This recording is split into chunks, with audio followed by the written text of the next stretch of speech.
This is the one you should have been listening to.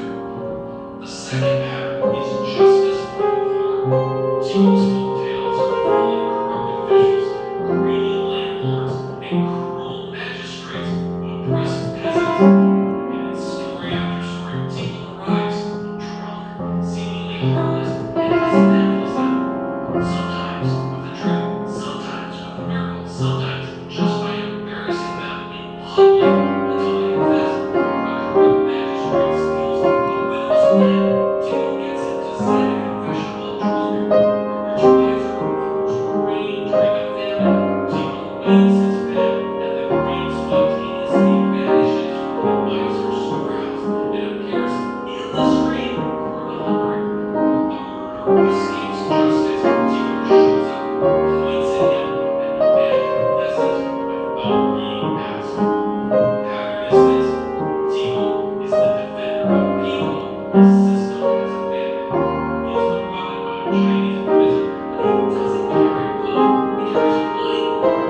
The third pattern is the miracle that leaves physical proof. This is the part of the Tito tradition that makes it different from almost every other Buddhist saint. His miracles left things behind, things you can see, things you can touch. The most famous is the miracle at Tsinsu Temple, the story where Tito, drunk, sleeping in a well for 7 days, somehow delivered massive timber from Sichuan province, 1,000 kilometers away, through the well itself. The well still exists at Tsinsu Temple. A lock is still stuck in it. Tourists can see it today. It's 800 years old.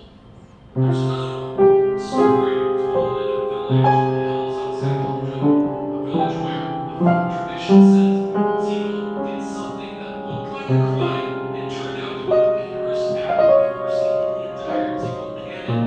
It's the most famous Tito story that has ever been told, and I'll put you to it in just a moment. 1207, Tito was 77 years old. He was living at Tsinsu Temple. He had spent 50 years breaking the rules of his monastery and saving the lives of people the system had written off. The senior monks had stopped complaining about him decades ago. The villagers were writing wine as offerings. The abbots treated him with careful, very respect. On a spring morning in 1207, Tito knew he was going to die. He sat down and wrote his own death poem. Chinese